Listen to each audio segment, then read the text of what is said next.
Ladies and gentlemen, welcome to another episode of Afternoon FM. Today, we have another man, another myth, another legend. We have the film commissioner, David Schoner, gracing our stage at Phenotype Stages in the Prototype Patterson building. Co-hosting, and we have his profile a little bit later, Jaquair Gillette.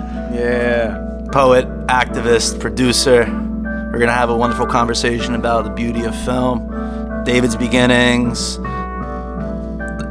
the future of New Jersey's film industry is going to be a lot like it's covered. It's going to be a very natural... Well, we kind of say, you're filming in the state where filmmaking began. Yeah. So it's good that we're actually back to where we were.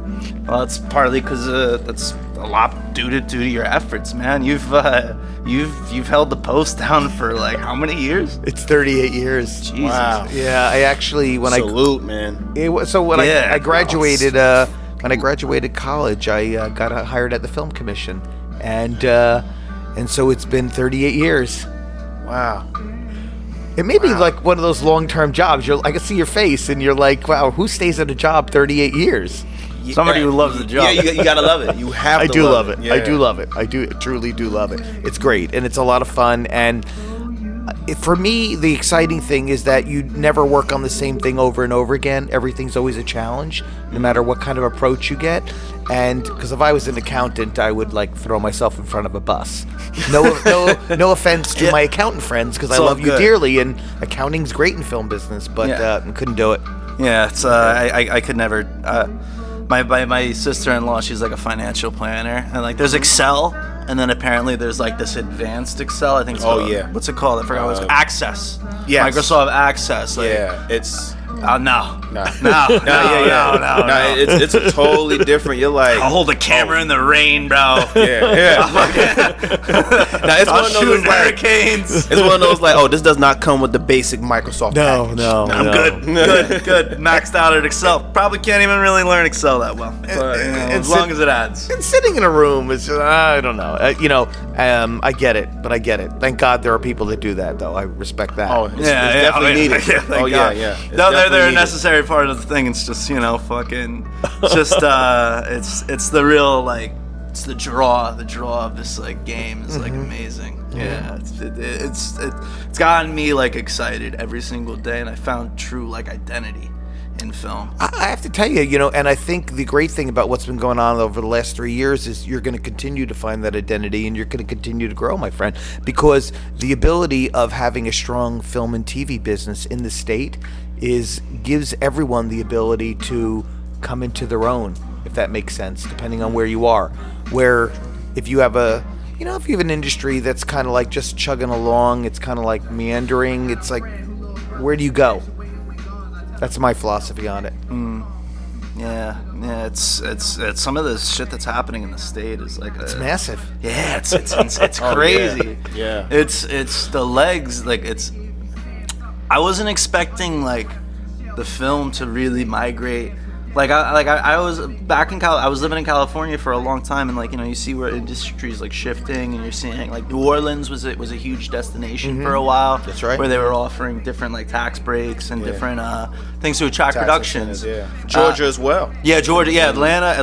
Huge studios with Tyler Perry. Well, our friends in Georgia really, because they give you a tax break above the line as well. Oh, wow. So that's the big draw there, and also they have the infrastructure. Really? Yeah. Wow. Georgia is uncapped above the line. Wow. Yeah, where we actually cap at a $500,000 per person, but that's okay. It's still, people want to work, and I think the way we view New Jersey, I mean, obviously we're our own identity, but this New Jersey, New York, Connecticut area is one big economic pool. And we do know, fair enough with our art. I got sitting next to two hyper artists here that it is a business, though, still at the end of the day. It's facts. So, show business, right? It's still business. You just have to figure out how you make it work in that world. And it's interesting because we were talking about this before, that a friend of mine she'll do the big projects, and then every like 3 or 4 she does like a really small independent feature that needs all the help of the experience, so that she kind of balances out her life as well. One for them, one for me. That's exactly right. Yeah, exactly. Actually, matter of fact, that was on an episode of Entourage. Yeah, one for me. Season 2 with I think it was Debbie Mazzara. She was saying that to Vincent Chase. She was like, "Yes, sweetheart, remember, yeah, one for them, one for you." And Queens Boulevard was definitely one for you. Right. We kind of need it, man. It's you've been coining this phrase, creatively sane. Yeah. Can you describe that a little bit for me? Yeah, so creatively sane is, at least for me, is I work on other people's projects. And over the last 3 years with Governor Murphy, we've working on a lot of projects. We actually did over 60 feature films last year in 2021. Wow. So for me, I need to stay creatively sane, and that's doing my own projects. I need to work on some stuff that's me, that's very creative. And by having that creative outlet for me, it keeps me functioning and working very well and helping everybody else. Because at the end of the day, you want to help filmmakers. It's economics, it's all those little things. But at the same time, you need to fulfill that what's inner going on and creatively with you. And so that's my creatively sane moment where I need to do that. And so one of the cheaper ways to do it, and my friend will tell you, is through photography. It really gives you the ability to control a narrative and control what you want to see and what people see, and you feel that it's part of you. Would you say you're like a photographer at heart? I would say photographer at heart. That's probably the core of who I am. I'm also, I think, for me, a storyteller, and I'm not a writer, and I will readily admit that. I like organizing stuff and putting it together. I like bringing people in. I like telling a story and having a narrative of a story, and I can set everything up. And then I like to bring a collaborator in who is the writer and have them run the town with the ideas and bring their own take to it. Nice. Can you talk a little bit about your projects, like the stuff you've done before? I think you were. I think you did the one that was shot in Haledon a while ago. There's the one with Ethan Hawke, or you were like, I think you was that, so. 9 and Holding or something. I think that was the name. Yeah, so that was an independent feature that they filmed in the state, and that was a while ago when we really didn't have a lot of we did film production here, but it wasn't strong. It wasn't robust, and it's not beating anybody up. It's just filmmakers go where there's an incentive. Yeah. And so one of the things that has kept me creatively sane over the years is my first feature I did was we originally shot it as something called Murder Reincarnated, Minimal Knowledge, and it's all about how you retain a piece of minimal knowledge as you go on, even into the afterlife. You're always maintaining it. And so we kind of created like a murder mystery called Murder Reincarnated, and it was a lot of fun. We did well at the Garden State Film Festival. It was we were the opening night film when they first started. Oh, nice. Yeah, and we won 8 major awards. Not bragging, but it was kind of it was really nice feeling. Oh, we gotta get some clap for that. It was great. 8 majors. It was a great. It was a great over the period of And so, I always believe in anything I do that you need to have a personal story somewhere in the story. That you have to, it has to be this personal story, even if it's a horror film or a romantic comedy or even anything on any level. There's a core of a personal story there of the characters, and we have to be able to relate to them. Word. Yeah. How do you end up approaching your subject material when you're really developing a project? So I want to find something that's interesting, something that's a little different, something that needs to be told. And so one of the projects that we're developing now is a project that takes place in Atlantic City in 1961, and it deals with some drag queens, because we know that drag queens are very popular right now with everyone on both sides of the aisle hating and loving on them, whatever it may be.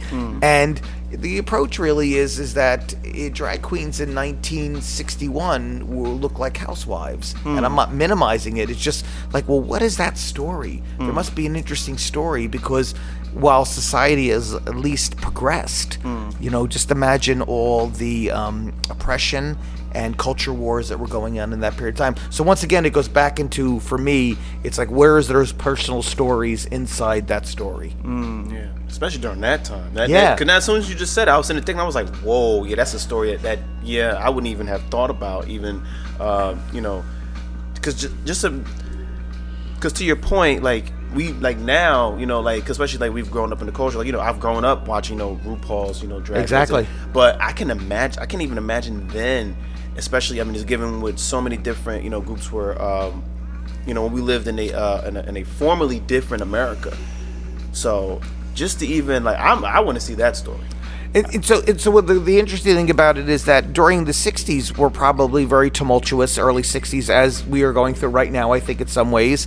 And I really wanted to examine prejudice and what people's perceptions of our stuff, and how the society, even in 61, was very segregated and very, you couldn't do certain things, you could do certain things, and how things progress. And in Atlantic City in 1961, the city was getting a beating. It was really taking a beating. And then part of the historical stuff, because I love infusing history into it, in 1964 was the Democratic National Convention down there. And they got to see Atlantic City warts and all. No offense to my friends in Atlantic City. And so I think during that period of time, it's actually kind of a very creative, a lot of things were going on, and so let's pick apart some of the stuff that was happening then. Was that the convention that Fannie Lou Hamer went to? Or? I'm not sure. I know that it was, I think Hubert Humphrey maybe. It was 64. It was in the conventions. I know that it was a catalyst. I'm more about in that period of time, what has gone on. We creating this picture is that Kennedy was assassinated in that period of time. And Martin Luther King obviously was assassinated as well.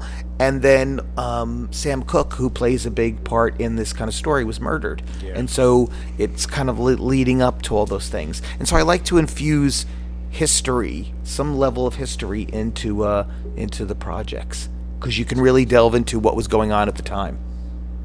Absolutely. And it's necessary, just because the fact that it's who we were at this time, and if people don't know and don't learn from that, we are definitely bound to repeat it. Well, it's an interesting thing, because people were talking when I was pitching this project with my film partner.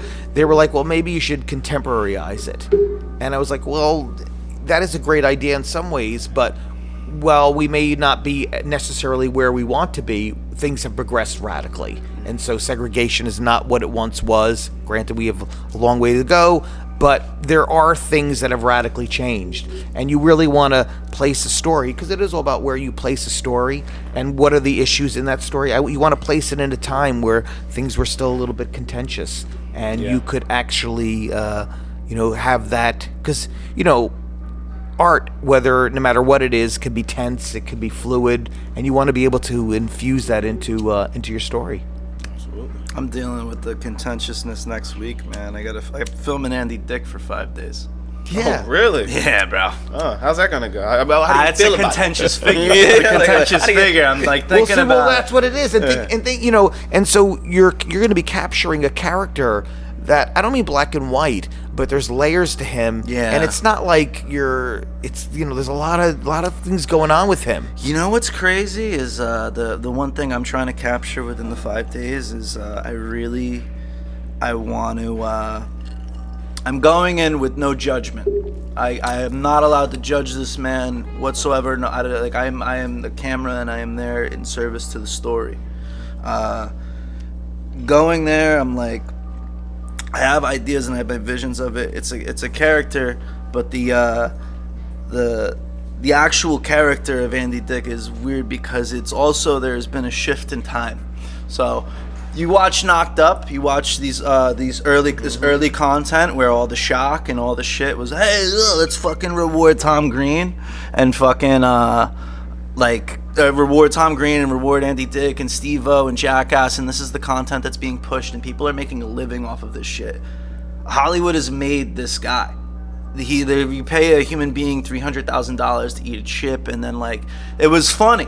It was a funny joke, and people were cool with the joke for a long ass time until society kind of shifted away. But he's got his problems. I'm not defending or whatever, but back in the day, if you watch Knocked Up, he's in Knocked Up fucking grabbing the chick, you know what I mean, or it's just all these weird different things, and this is the character, and they would buy the character, and now suddenly this character isn't the character anymore, and his entire life it's insane. It's it's been this weird downfall, but I'm trying to paint this person without any judgment at all. Well, we talk about this, and we talk about new doc as well, is that you want to stay creatively sane, because going into it, you have to be very objective. You just have to let it unfold. And when you're doing a doc or anything like that, I mean, granted, you may have an idea. I mean, we all have ideas how something may end or how something may go.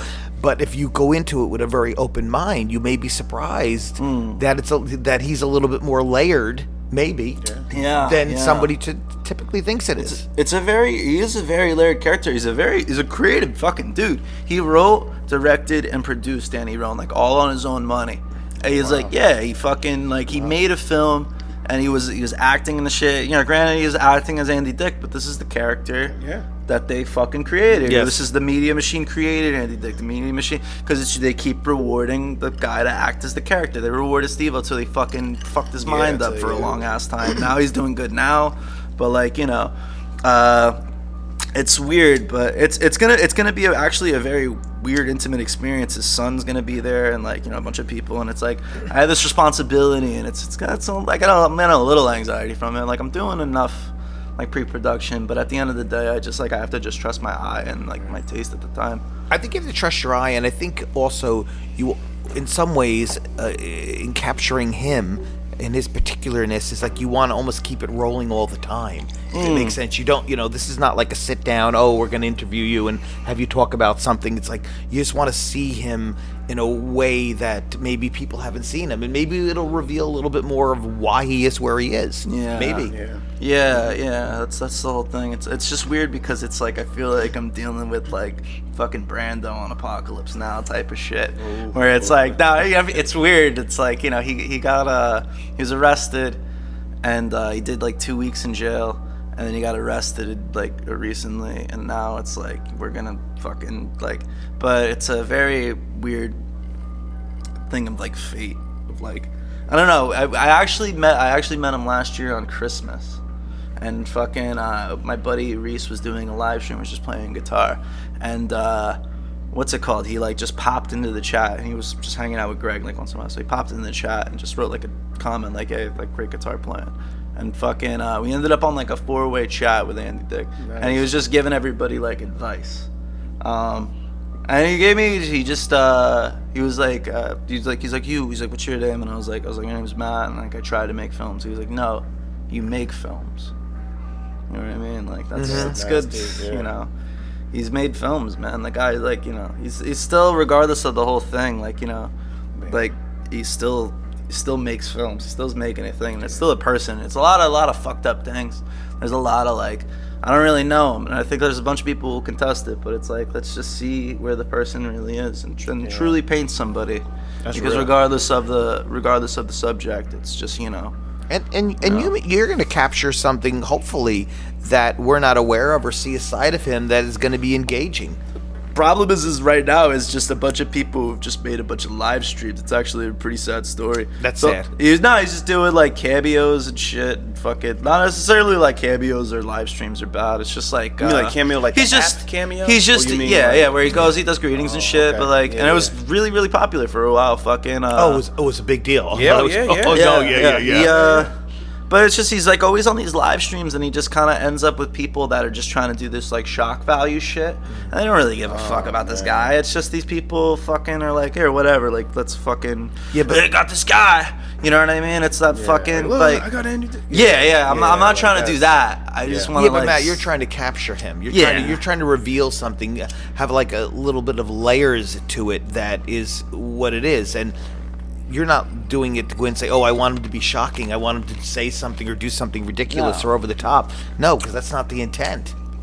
It's different, man. You can't just paint somebody if it's like this guy's done this fucked up thing. He's not necessarily just this thing. Guy's still a father and still is like this. Yeah, he still got people that care about him. But I'm not going with the objective to like humanize him. That's the weird thing. Well, it has to.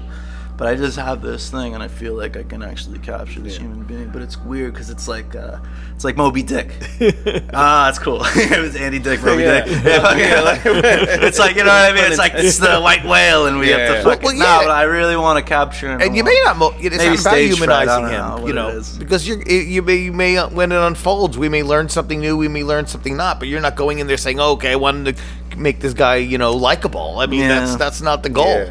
Yeah, because I know even just hearing this, like just hearing that you're doing this project, I know one of the questions that's raised up in me is that I wonder if, because even when when you was mentioning like Andy Dick and Steve-O, people who have sensationalism, and who have been in the industry for X amount of time, I always wonder if they felt that they were seduced and abandoned.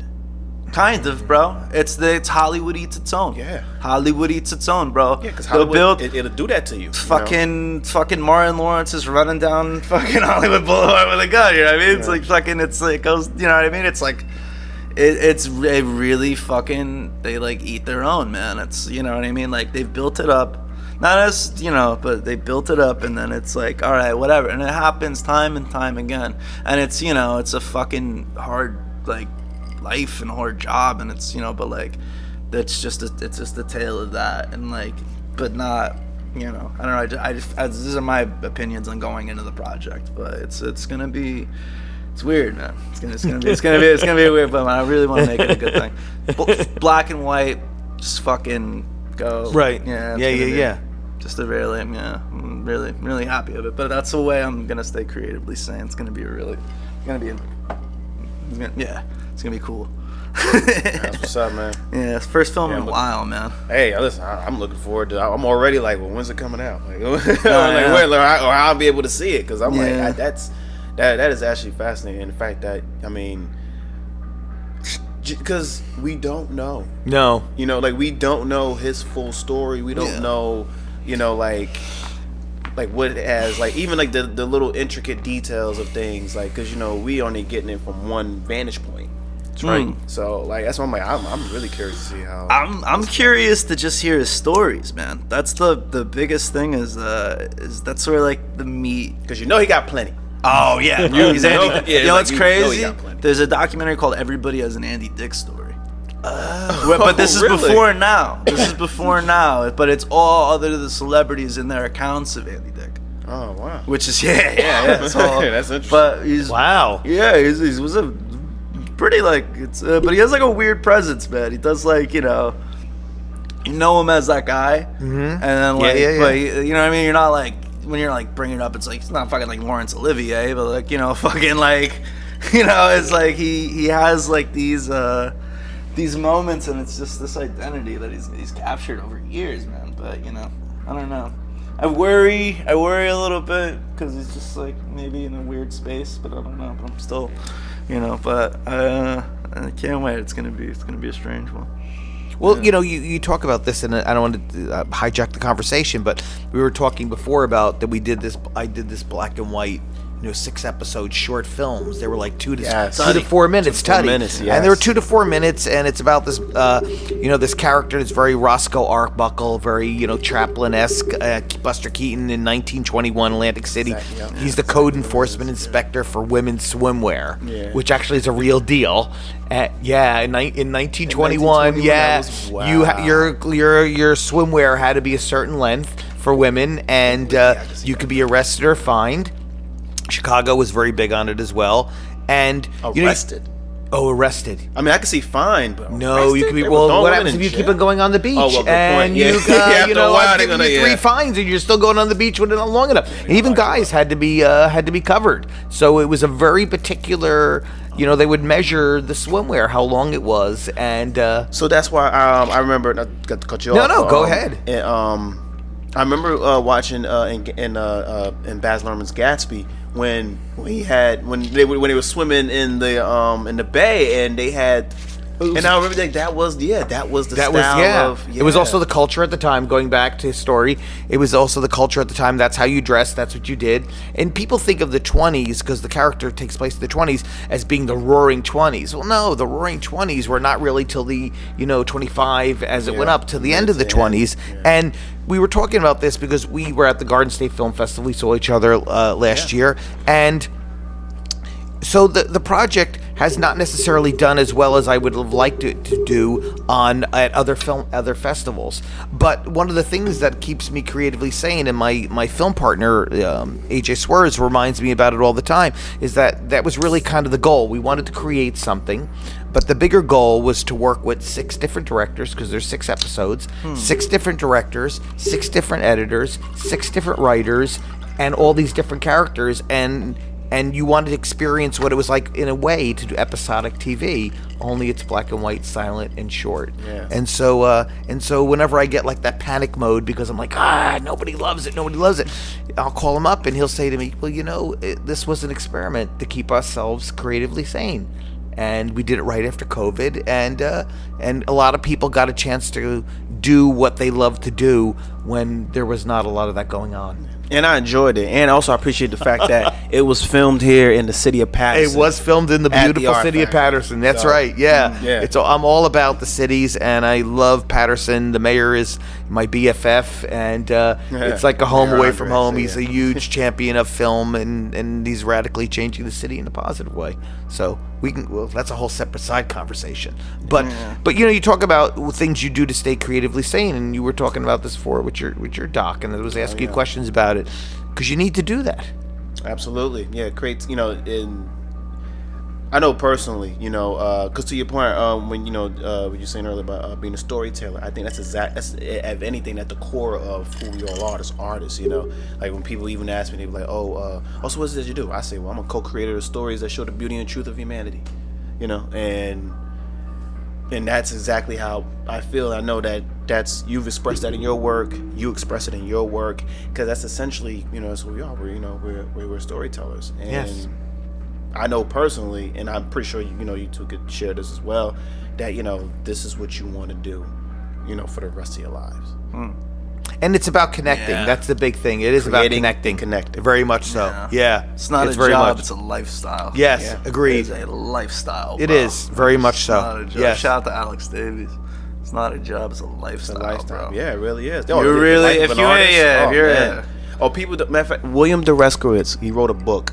I was reading it, and it just was, on one hand, it was so, I felt so relieved, because it was like affirmations of everything I felt as an artist, but then also it enlightened me on things that I didn't know. And the book is actually entitled The Death of the Artist, and it's about how artists are aging and how they're faring in the age of big tech and billionaires.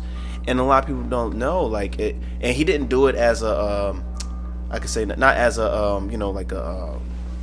almost like a like caution, like a danger, don't do this. He did it more so, he said, because he respected artists so much, and the fact that even despite all the obstacles and challenges that they have, they're still willing to do this, and they still want to do this. And he even and I love the fact that he interviewed artists, and artists are quoted, and their stories are highlighted in the entire book. And of all different disciplines, not just in the visual, but also the fine and performing arts. And it's that reality that we all live, and people don't really know. Like, they have the perception, but they don't really know. When you talk about this, and I'm not saying that artists, and we use that a very broad term, are special or different, but there is something inside of them that is different from everyone else, because they think things differently, they function differently, and it's a different level. And that's why sometimes there's a disconnect, I think, when people, when artists are doing something. I may look at a performance art piece or a painting or something and not necessarily get it, but I can truly appreciate that there was something going on with that artist at that time that created it. And even if I don't get it, I still respect it. What was your first piece, David? What was the first piece of art? The first thing I ever did probably was, wow, this is going back. It was a Super 8 camera. And so I wanted to, 38 years. 38 years. The film I'm going to go back. It's even longer than that. Yeah. Oh, wow. So 30 years of the commission. So I always wanted to do film. I wanted to be involved in film. And so how do you do film 45 years ago? How do you do film? Great question. And so I had a paper route when you had paper routes, and I knew that I could, I had to get so much money in tips in order to buy a Super 8 camera, and then I also bought a Super 8 projector, and I also bought a Super 8 editor, little editing system, because you were cutting on cutting on film. How much was all that? So the camera was like $258 back in. So I'm 60. Go back till I was 15. So what is that? 45 years? 45 years? I would say 70s. Yeah, 70s. The homie, y'all. Yeah. The homie. Who is that young man? Huh? Be like, who is that? That is actually the camera. And Wow. And so it was. I had hair too. Yeah, wow. look at the hair. Yeah. You was flowing, man. I always had The mustache was there. It was a young mustache. It was a porn stash. That's the porn stash. That's the porn handlebar stash. now. The Ron Jeremy. After Ron filming Jeremy. 8mm porn. Yeah, and so I knew. So I did it, and I bought it, and I was also a busboy at the time, and so I knew that in order to make something, I had to get so much money in tips, because you would buy a cartridge. Back in the Super 8 were a little cartridge, and you'd stick a cartridge in the camera. And so it was like maybe $5.34 to buy the cartridge, and you got like 10 minutes on it. And then to get it developed, you had to bring it down to the camera store, and they'd send it away. And it was about like $2.58, something insane like that. So I knew I needed about $8 in order to do one reel. And so our first film was we were the studio that copied all the big boys or big girls at the time, but it was probably big boys because it was back that period of time. And we made a movie called Cockroach that was a ripoff of Ben. So you may not know the movie Ben. It's where this young man befriends all these rats. Okay, that's why. Yeah, because when he said Ben, I thought Michael Jackson was Ben. And rats and Ben, and so it was a movie that stayed with us, and so we would make Cockroaches about these roaches that are destroying a town, and so we used to view ourselves as a studio that would, and so.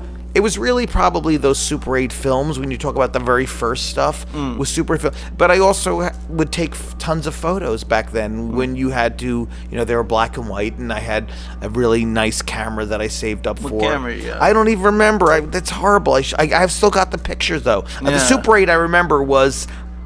I had it for years. We could look at the picture again, but the camera was. But I knew it was so much. It would cost me so much money to do, and I had to really work my paper route in order to get it. And in Belleville, the camera store was named Milty. There was this guy named Milty. He owned a camera store. It was Milt's Camera on Washington Avenue in Belleville. And I would go down there, and I bought my camera, my projector, the editor there.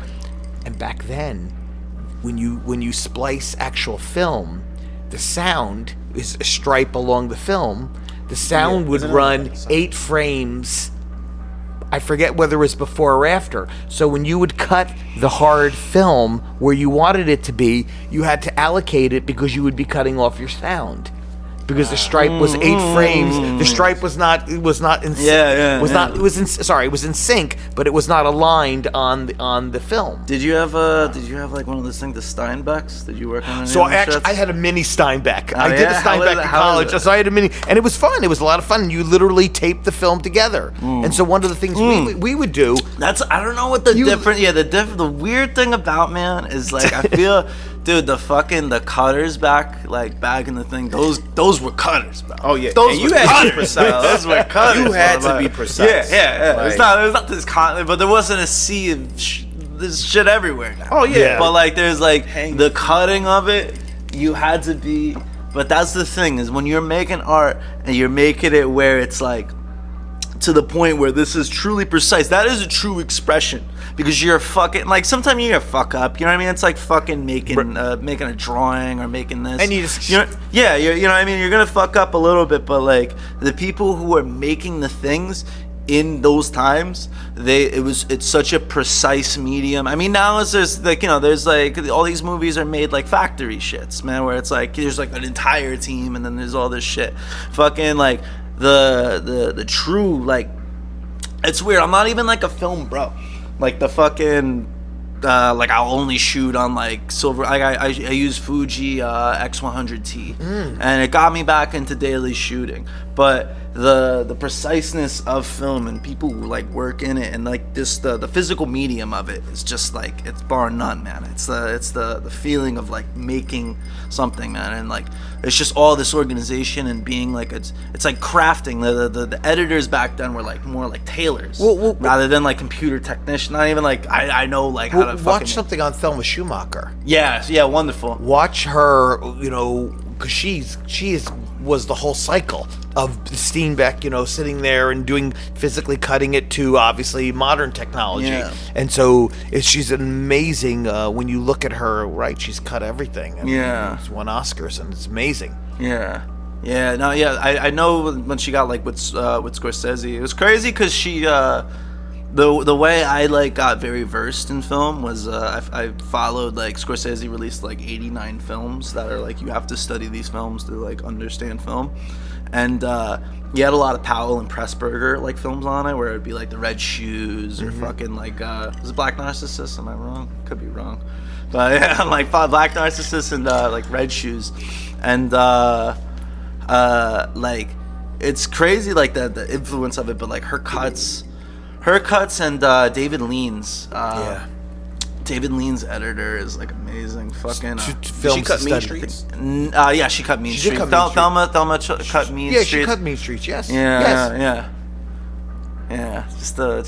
But like the preciseness of it. Well, because like, you're literally cutting, you're cutting film. Yeah. And, like, whether it's a frame here or a frame there, it's a big deal. And you're taping the frame back together again if you don't like the way it cuts. 24 Rembrandts a second. 24 Rembrandts a second, bro. That's a lot of Rembrandts. That's a true craft. I mean, that's... It's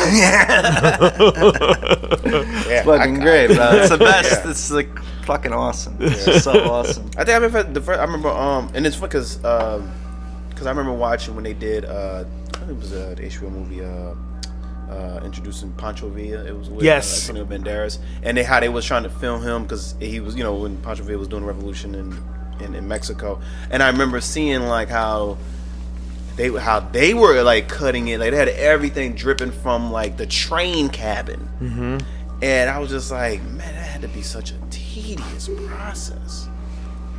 Imagine the space, and you used to have the film bins. Do you remember the bins where you'd hang your film up and it would be hanging into a bin? There's a funny Cassavetes story, and Marvin's gonna make fun of me because he listens to every episode and makes fun of me because I always mention Cassavetes. There's a funny Cassavetes story.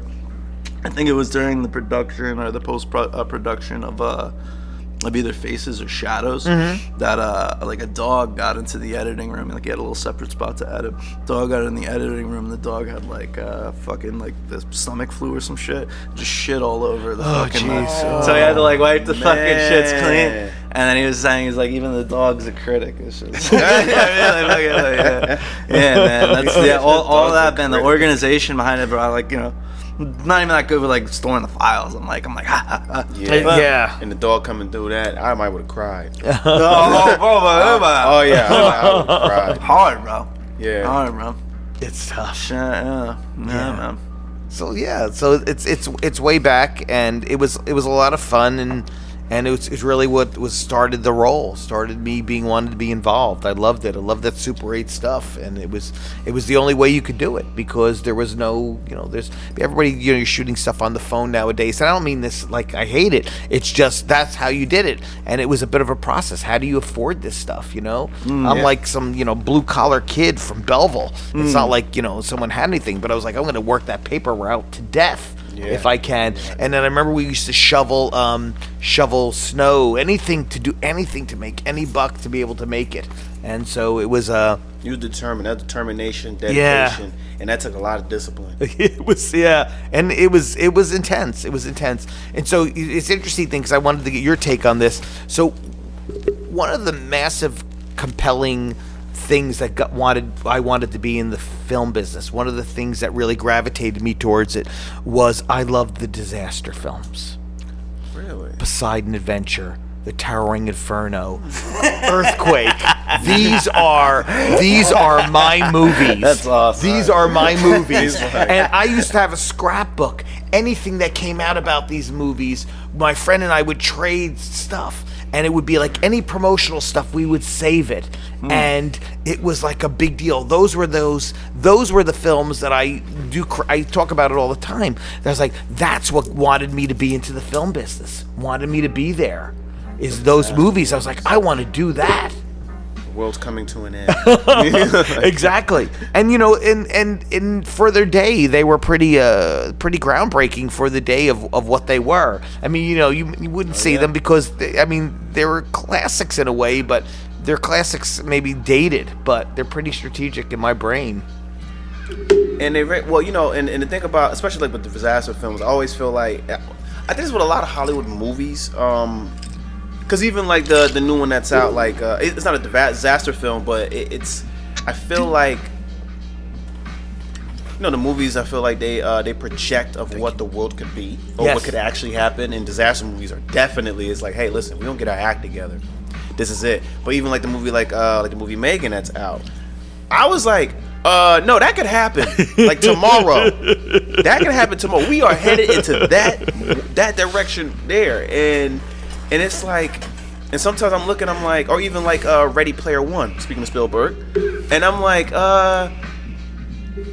and when certain people say certain things, I'm like, did y'all not see that movie? That could be us. So I have a story for Ready Player One. Okay, I gotta hear this. So there was a young man. I'm at the film commission. There's a young man. He's 17 years old, whatever, senior in high school, and he is at the Maplewood South Orange School District. Okay. And he wants to get into filmmaking, and I was doing like a short film or project like that, and he called us up, wanted to be involved, and he couldn't get anyone to help him out, get him involved or do something. So I said, well, come on to the set, you can help us do some stuff. And so he actually came out when we were making our projects, and so when he was done, when he graduated Maplewood School District, and then went to Fordham University. Okay, in the Bronx. And eventually went out to L.A. And I hope I'm getting the story straight, but he bought the manuscript to Ready Player One, and had it turned into a screenplay. And so he had the screenplay, and he started nagging Spielberg, and eventually Spielberg agreed to make the movie. And he is a producer. His name is Dan Farah, and he is credited as a producer on Ready Player One. Wow. And so I knew him when he was 17. He's maybe 45 now. Hope I'm not giving it away. But yeah, so you talk about finding that something that interests you, that creative spark, and what draws you to something, and yeah. Well, shout out to Dan, because I'm glad he did that, because that movie, I swear, not only is it like an ode to like the genre that Spielberg made so famous, but it's just I know for me personally, I was just like, man, I'm watching my childhood, and like, exactly.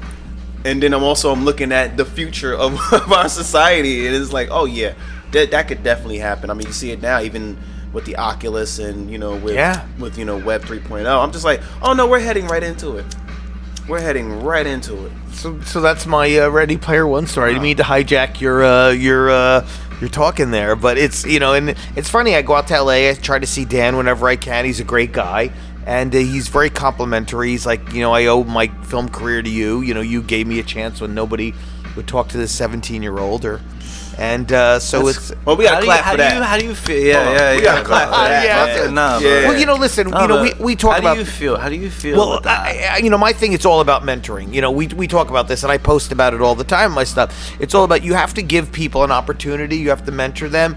And this was even back. When was Ready Player One? 20 years ago? No, am I wrong? No, that was. I want to say 2000 and. Oh, you mean the book, or you mean the movie? 2018? Okay. No. Maybe. So, 17, you always have to give opportunities to people. Someone's showing passion and someone's showing drive. You always have to give them a break. And I think sometimes this business has a tendency to be a little insular. And so much as that, Matt, I broke my ass to get here. Frig you, go figure it out yourself. Why do that? If you can help someone advance, why not give them the opportunity? Why not give them the chance? It's a great feeling. Yeah. Which goes back to the Tutty thing, which is 40 years. Shout out to Tully. Yeah, Tutty again. And so it was about 6 crews, bro. Yes. 6 crews. Yeah.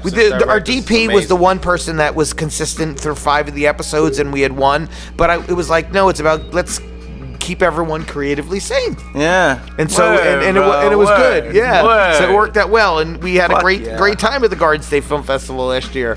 So we had like 30 people there for it's gonna be fucking great, man. One block. And I was one of them. You were one of them. You were there. Yep, And you Asbury got Lanes. you should tell us about your project this year. You got something down there. Yeah. Drop a. I know. You should. Drop an ad, bro. Drop an ad. Yeah. Come on. Defiance and Desperation. It's a performance art film. It's about the release of my debut spoken word poetry project, entitled Defiance and Desperation, which is a collection of poems that that deals with the plight and the struggles of us as a society in general, marginalized peoples in particular, and also it offers possible solutions to the issues we all face.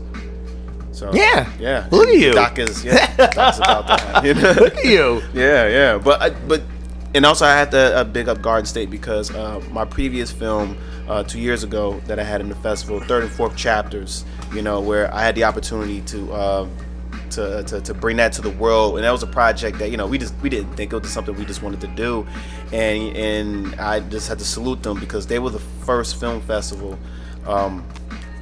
That we physically went to, because it was also like we're still coming out of COVID a little, exactly. maybe. Yeah, it was still a little freaky. Everyone was wearing masks. Yeah. Yes. But it was just a blessing that just to be able to have that honor, especially for a festival that respected so much. Because I remember I remember being in school when the festival first started, and I remember my teacher was like, "Oh, well, you want to do film? Well, hey, listen, this is the Garden State Film Festival." And I remember thinking, I was just like, yeah, I was like, well, I got to check that out someday. And then years later, I had the opportunity to have that project in there, and for it to, to share it with people and portraying 2 people. Like I played, a character, and then I played Malcolm X, and it was just one of the most important roles of my career thus far.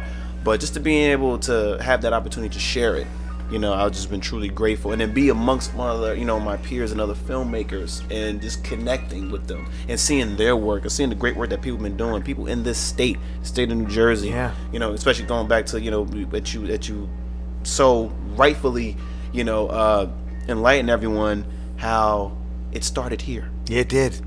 Well, the one of the things, this is now we're going to get into promotion of the Garden State Film. I don't mean it that way. It's just that you have to recognize, and one of the things I love about the fest is you have to recognize all the different voices out there and all the different type of content that is out there, and bring it to light. Let people see it, let people experience it. And so that's the wonderful thing. And I'm even more excited because I'm not involved in that aspect of the festival. I handle the screenplay competition, but I'm excited that your project is in, because you are family, and that is what this business is about. You become family, and it's about cultivating family. Yeah. No, definitely, man. I We're gonna get all mushy, Matt, now. So. Yeah, no, right? Huh? We getting mushy out That's why here, I love Afternoon FM, bro. I love it. Hugs for everyone. I love it. I really love this medium. No, for real, bro. It's beautiful. It's just an exchange of energy, and everybody's. That's but. You see why I'm posting this shit every day. I love doing this, bro. I really, it's weird. It's like, what's fucked up? The reason I can't do this, or the reason I started doing it again, or at least a little bit more heavy, man, is my camera's fucked up. Check this shit out. This is what I do to be creatively sane, and my lens Jesus, Matt. on the SE is fucked up, bro. Oh man, how did that happen? I don't know. I don't know what it is. Actually, like waves. When you look at the camera and it takes a photo, it actually waves. Yeah. that's So crazy. so it's weird because it's a nice aesthetic. Yeah, but it can't be for everything. I'm losing my mind. that's the point. I'm losing my That's the mind. problem. I get the conceit of a particular thing, but it can't be everything you do. I had to stay creatively sane, so it's afternoons just been kind of like the thing that picked up on it. Like, you know what I mean? It's like weird. Like, you know, like how people, like, they'll pick up shit. Like, during COVID, like, everybody picked up something that, like, you know, it's kind of a weird shift in humanity. Yeah. I took just a class at Harvard. Yeah? Yeah? Technology entrepreneurship class. Yeah, it was amazing. Yeah. I actually read 6 books. And I not that I don't read, but like I actually sat down and read 6 books. Wow. That's how life had just Back kinda, to back. Just straight up just scribe. started ordering from Amazon and was reading. Word. Yeah, Word. and they were. I wanted to read stuff about filmmaking, but I didn't want to read biographies. So I read one about the making of Chinatown. Another one is about Walt Disney and how he came up. One was about Stephen Bochco, Hill Street Blues. One was about Hitchcock and his diaries. Oh, so Hitchcock, I wanted to get that behind the scenes, but not a biography where I don't care about the salacious stuff or all that. I want to know about the mechanisms that got it to be where it was. Like how they do this project. Exactly. How did that Chinatown happen? get made?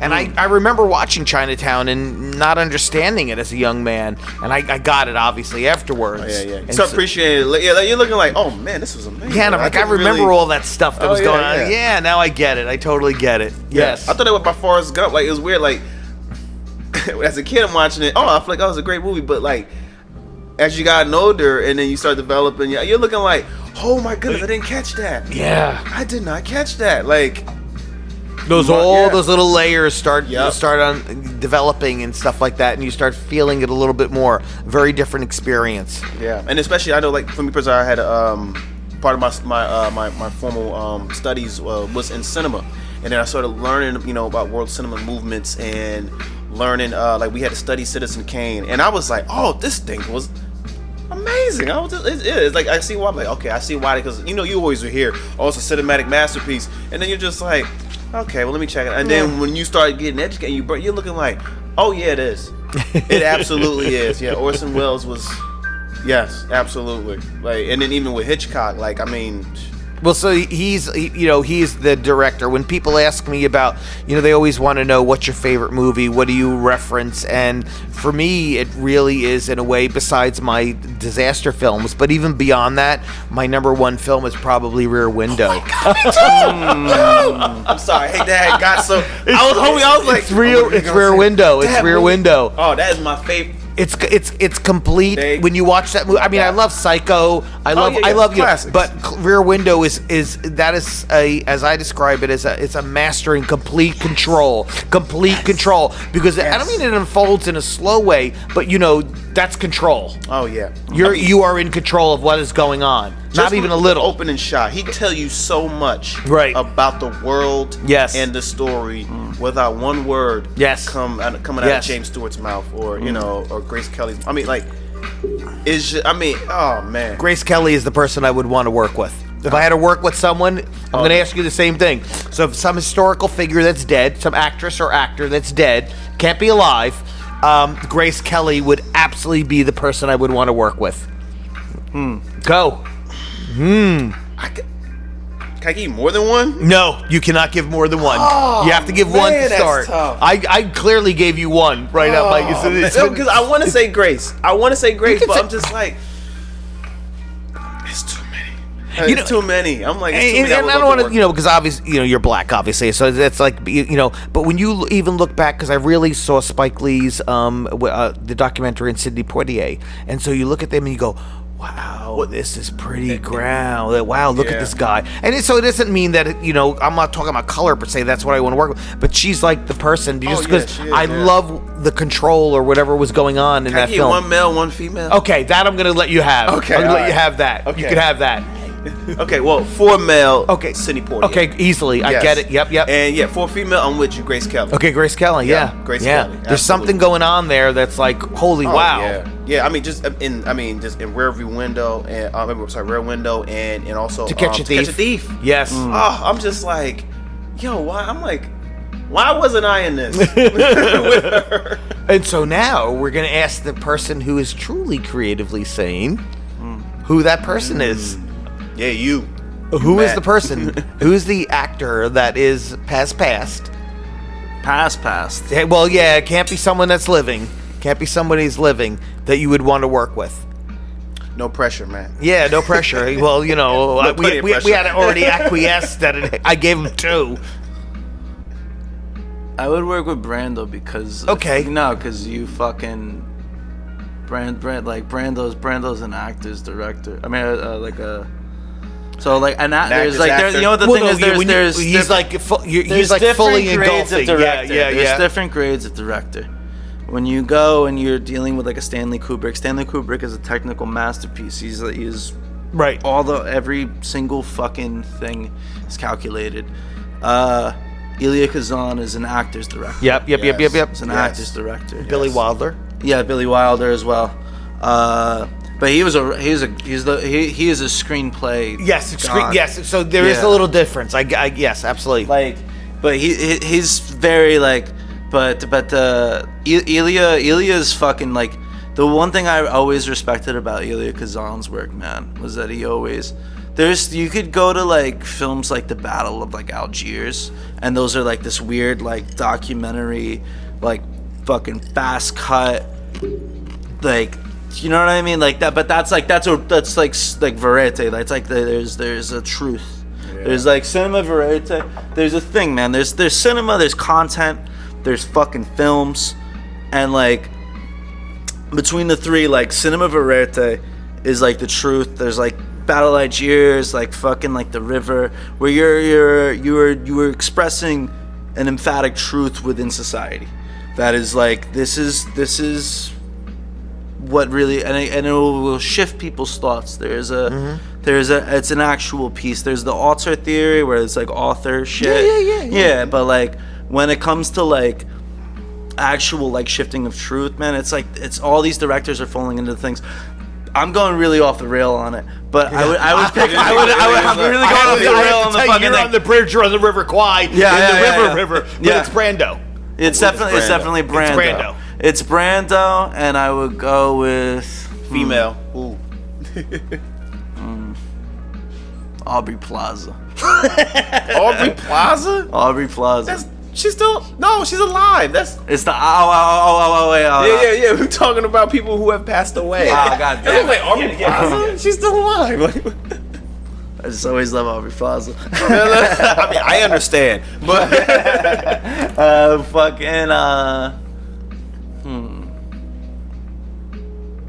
Actually, maybe Grace Kelly. yeah. I would maybe say Grace Kelly. Either Grace Kelly or... Not for nothing. I thought he was gonna say Marilyn. Nah, I'm not a Maryland person. Oh wow. Yeah. Liz Taylor. Nah, man. I don't know. Okay.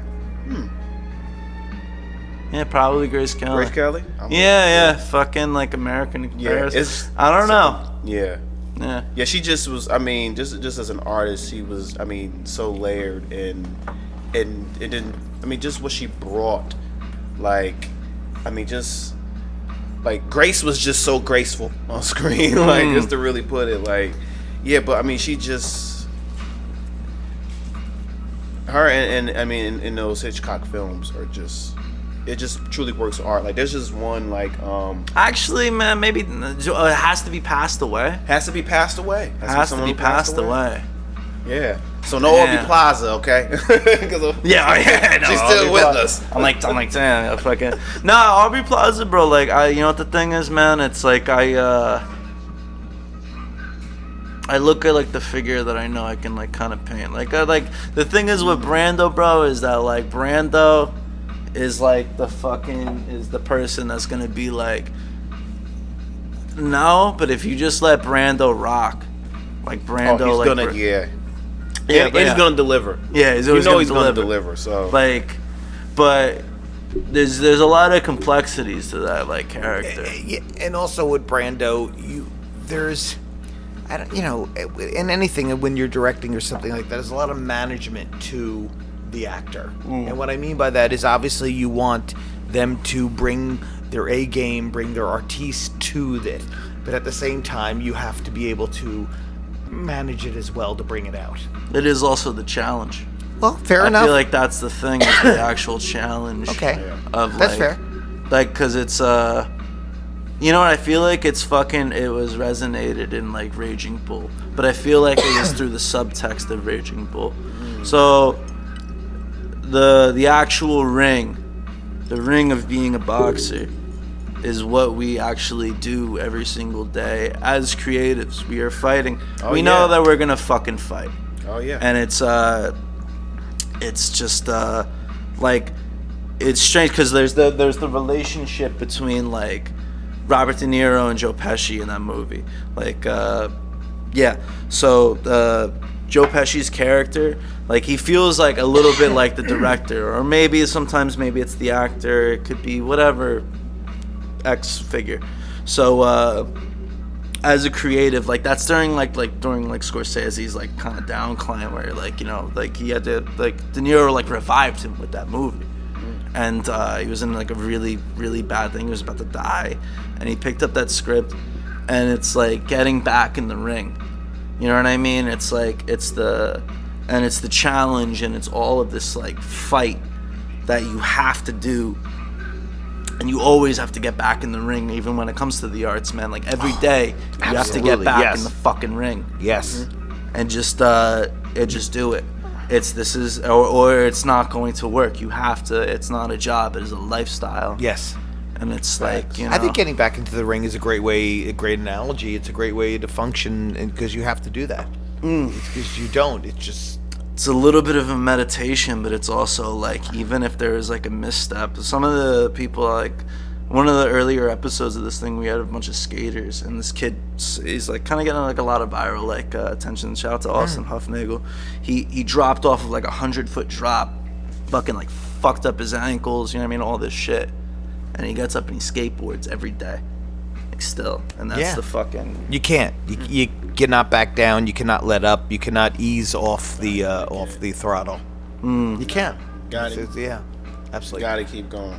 So I do want to point out, I was thinking, I have to give some props to my photography friend over here, because I admire your work so much. So Matt has a very different style than I do, and I couldn't do Matt's style, but he captures people and texture in a very editorial way, as if we're just seeing them as they're there. Yes. As they're just in that space. They're not posed. They're not.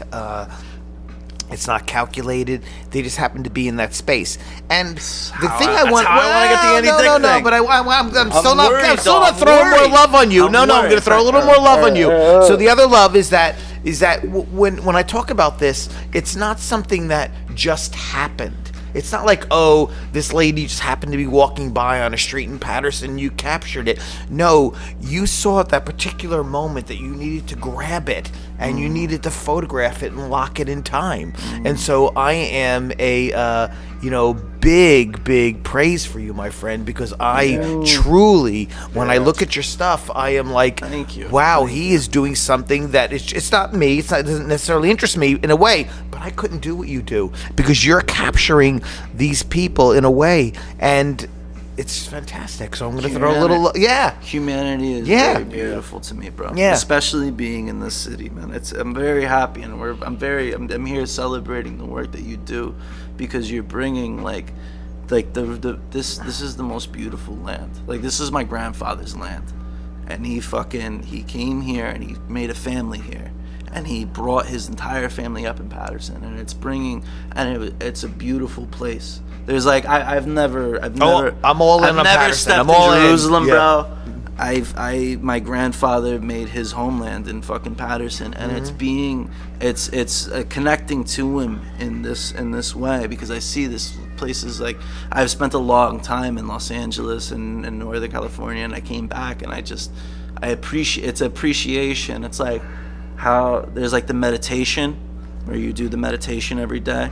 My meditation is just the moment. It's just a moment where you have a second where you can breathe, and you really can just actually capture it and hold it.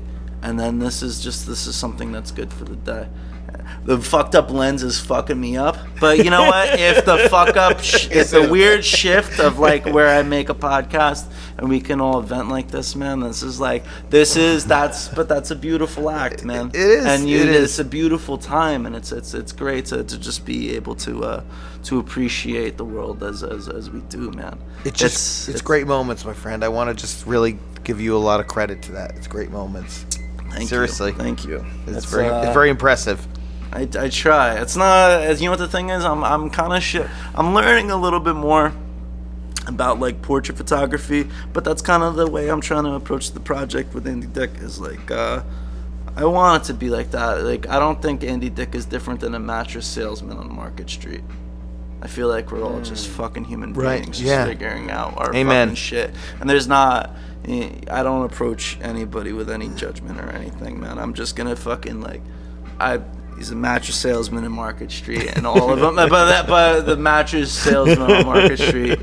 Shout out to the Pattersonian, man. Yeah, that's in the works, and that's a whole different thing. But that's also my street. But those photos, I mean, you. Yeah, I can't wait, man. I can't wait. Capture, man. That's. You know what it is? That is a forum. That's a different thing, man. The fucking where it's there's a dialogue, man. And that's really where the art truly lies, is when there's a dialogue between yourself and like the world. And you're in complete communication with yourself, and you're in complete communication with the world. And when you have that bridge, beautiful things will happen. It's a beautiful life. And you know, to be able to capture it in that true spirit, Patterson has a lot to say, I think, and you just want to capture it in that true spirit. God, it's so beautiful. Yeah, the cultures clashing, the fucking there's chaos, there's fucking order, there's like it's like nature. It's there's a different vibe. And I've lived in nature. I've lived in Los Angeles. I've lived in New York, and there's a different like spirit to the city that like it's very unique to only. I feel like it's very only unique to this city, man. You know what I mean? Like there's a poetry in it. There's a poetry just in like, and there's an epicenter where we're all gathering and looking at a waterfall. You know Agreed. what I mean? Yes, absolutely. Well said. It's beautiful, man. That's what all the photography is trying to illustrate. It's just like, you know, this. We're all working different jobs. There's fucking. My grandfather brought people from fucking Lebanon. He would smuggle people, but they gave them. It was weird. I had a weird DMV story, but I'm not gonna go into this. It's a very long one, but he would just bring people over and just like find them jobs and fucking, you know. And people still remember him because of it. He's been dead for 5 years, but you know, it's like, this is his land, man. Right. Like, you know what I mean? Like, and I feel like I need to be in service to that, to his legacy. That's kind of why I took Zeitoun, man. It's because that's the original name, and fucking, it's in service of that, and it's also just this in tune, and it's a meditation for myself as well. That's what's up, man. Carrying on the legacy. There you go. Absolutely. Wow. That's the but yeah, I don't know.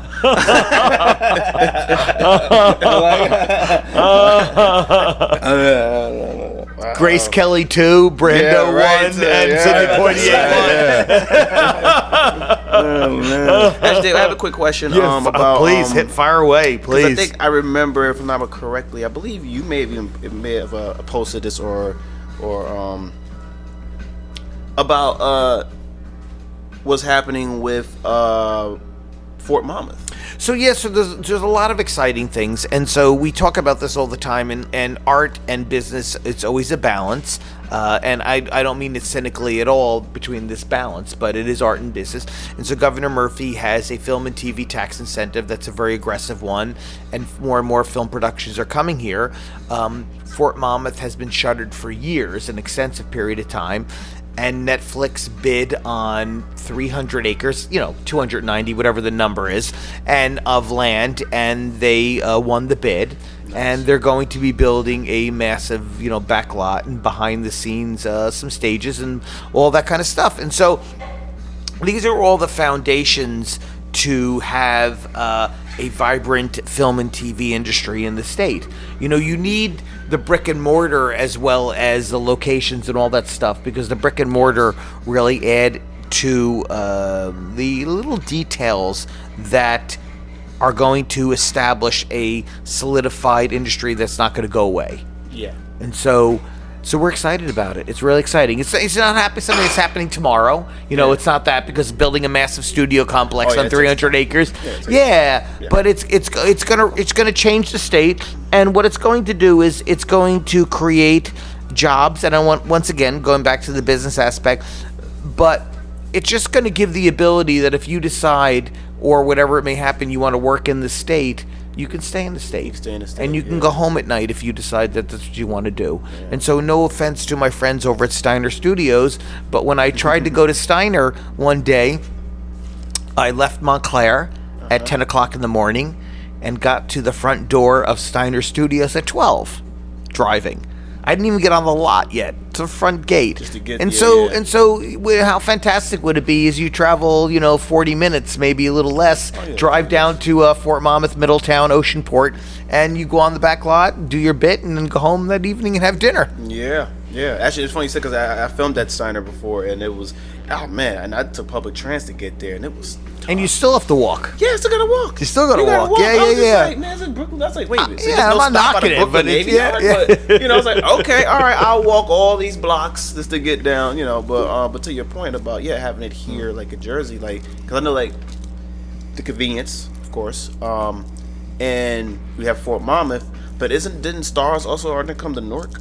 So what's going on as well is Lionsgate and Great Point Entertainment and has teamed up with New Jersey Performing Arts Center, and they have knocked down the Seth Boyden Public Housing Complex. Oh, wow. And so they're going to turn that in. Lionsgate is going to turn that into 6 sound stages. Not for nothing, I think that's amazing. However, I'm a little tight because I wanted that. I wanted that goal for Patterson. I wanted it, man. I swear, I wanted to be the person to bring it. You have these goals and dreams. So the thing I keep on telling people, and everybody's anxious, it doesn't happen overnight. Building 6 sound stages or whatever Netflix is going to do down in Fort Monmouth, it takes time. But what it will do is, if you want to be in this business, depending on where you want to be in this business, it's going to give you the ability to have the option to be in this business. And so that's what Lionsgate will do, and it's also a wonderful thing how it's building up the community there in the city of Newark as well. Yeah, that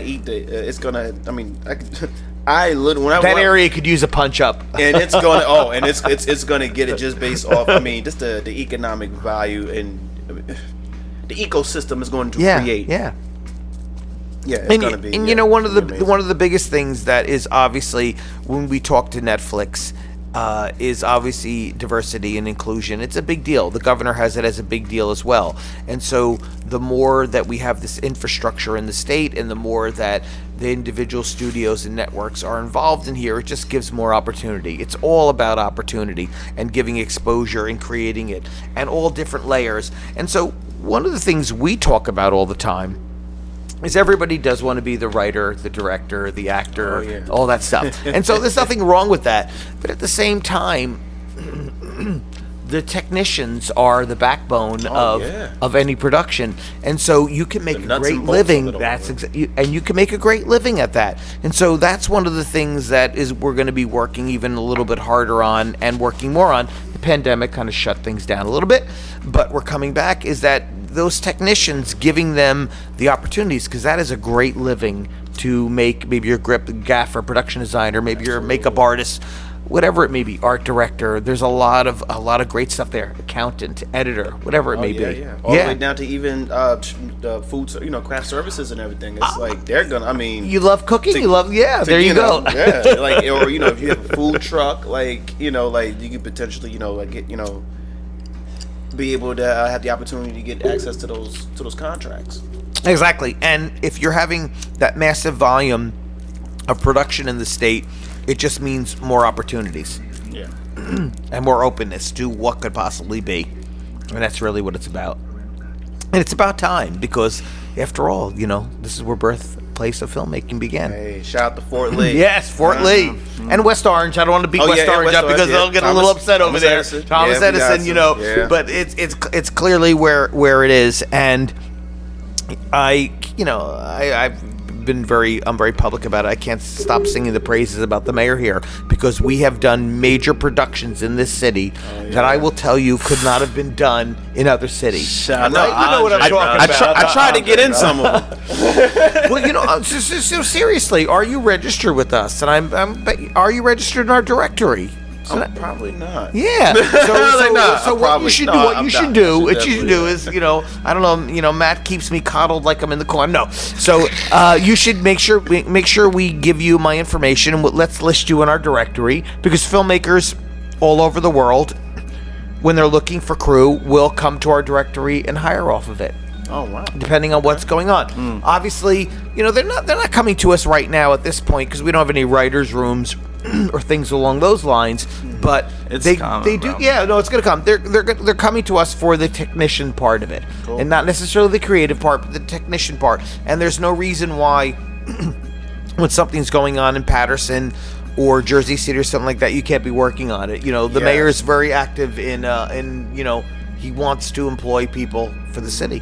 And also, as Matt, I'm pretty sure Matt may have told you this, but I don't know. As a commissioner on Patterson's Arts Council. Who, you? Me as well. Yeah. Well, I will tell you, Matt did not tell me that. Did Matt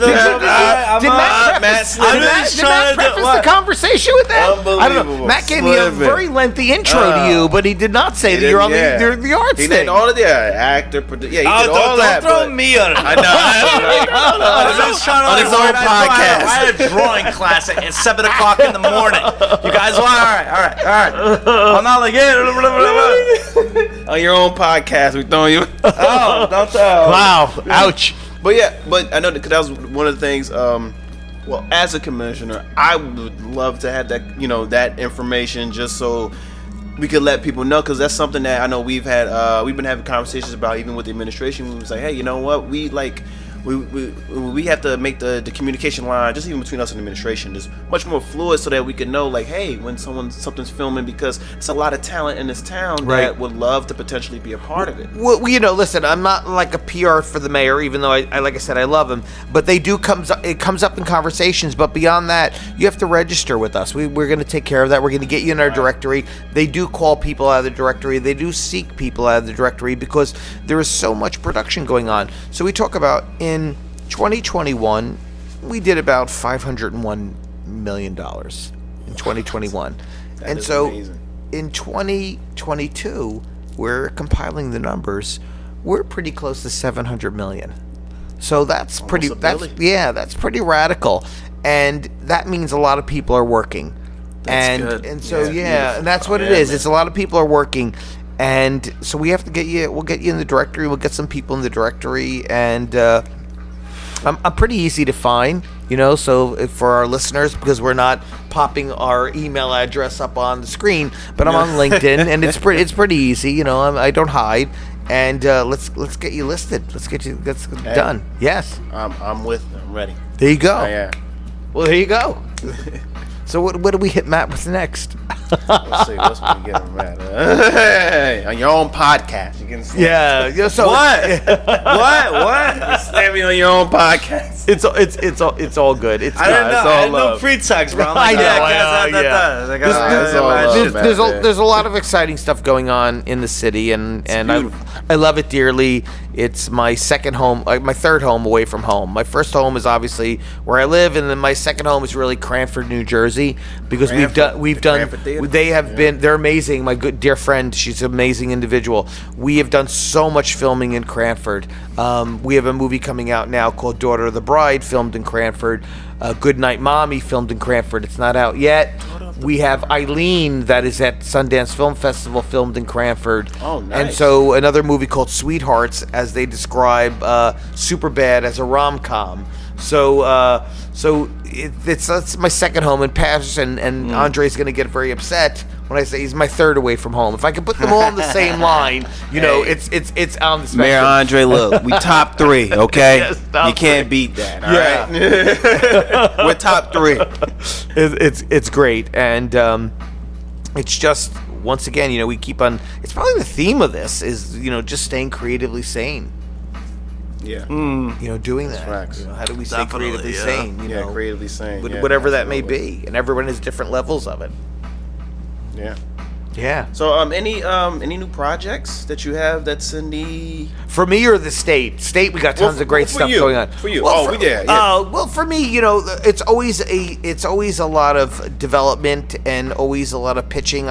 We talk about the Project Emmett Gray that's about the drag queen in Atlantic City in 1961, and then and my film partner AJ and I are working on actually a project called Overbrook, which takes place contemporary and in 1950s, that deals with the Cedar Grove Hospital Center, which used to be in Cedar Grove. It used to be like a little mini city in Cedar Grove. Really? Yeah, and it dealt with the insane and also people see, like that. I know yeah, that. it's called Overbrook. Overbrook, yeah. Okay, yeah. And so the show is actually called Overbrook, and it's about this guy. He's actually a black man who's in charge with tearing down Overbrook. So Overbrook's going to be developed as it is right now. It's actually, once again, a little historical and also true to fact. And he's in charge with tearing down Overbrook. And as he's getting ready to tear down portions of Overbrook, he goes into the basement to make sure it's clear before they tore it down, and walks through a door. And when he walks through the door, he's transported into 1950s Overbrook. Run for your life. And he figures he can actually solve how his parents died there back in the day. Oh, I like this. And it's a race against time, because as they tear the hospital down, he loses all the clues. And so these are like little things that just, like, once again, keep me creatively sane. Story, I man. like that. Yes. Yeah, just even hearing that, I'm like, oh yeah, yeah. So it's a lot of fun. Nah, that's awesome, man. Yes. Yep. And then it's photography in and around that. So it's all those little things. And the biggest thing is just working on so many projects that are filming in the state. There's a lot of satisfaction when you just facilitate something to make it work. Just making stuff work. I don't view myself as a little wheel in the system, but I view myself as a vital wheel in the system, because it's about making it work. And you have to make stuff work in order to deliver. So it's a welcome fun. That's awesome, dude. Yeah. And I'm going to see our friend at the end of March. Oh, absolutely. Yeah, I'll be there. Go Yeah. Film Festival. Oh, yeah, I will be there. Drop the film again. Defiance and Desperation, the documentary performance. Shameless plug. Yeah, no. Listen. good, bro. You know this. You have to be the cheerleader for it, because if absolutely. you're not, it'll it's a crowded marketplace, but that's all right. It'll stand out. Oh yeah. It's exciting. It has its own, Yes. as I think many creative pieces, Yeah. their own spot. Yes. So to speak, there's room for all of us. Yeah, there we go. Look at you.